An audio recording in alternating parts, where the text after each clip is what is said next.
Neal, do you think our nation's in trouble? I think our nation is growing more and more secular, that's for sure. You can see that in leadership. I think you can see that in policies. I think you can see that across the board. I think at the same time, it's growing more and more spiritual. That doesn't necessarily mean more and more Christian, but more and more spiritual. People are asking more questions about what they believe, what their purpose is in life, why they exist. And so I think they're trying to seek answers to those questions, and I think that offers us an opportunity to answer those questions with the truth of the gospel, and to be able to answer why we do exist and what we're here for. So what do you think is the church's role in a healthy community? We have a role to restore, to reconcile, to bring peace where there's brokenness.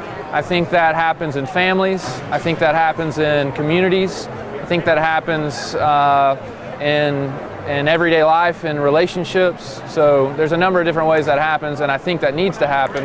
And I think the church has a vital role to play in doing that. So do you think that having broken relationships and broken families, do you think that affects the overall health of the nation? I think marriage is a foundational institution that as a whole, it is a picture of our relationship with God. And it was given for that reason, to picture our relationship with God. And so as marriages, as families are broken, that reflects our brokenness with God. It's a result of brokenness in the world. Obviously, everyone has different experiences and different reasons that they have those broken relationships and broken families. But as a whole, I believe marriage was given to reflect the intimacy that we're intended to have with God. And so as that goes, I think that reflects a larger picture of our nation. And so as you undermine one core institution like marriage, you begin to see it out working itself out in other places as well.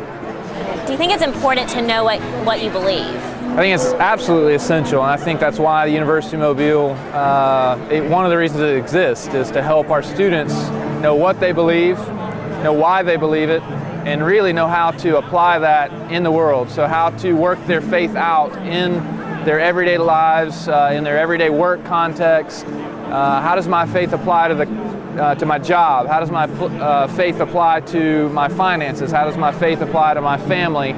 I think all of us as Christians are meant to live our faith, not just hold it inside and know a bunch of information. So it can't just be intellectual, it has to be applicable. And so knowing what you believe is an integral part of that.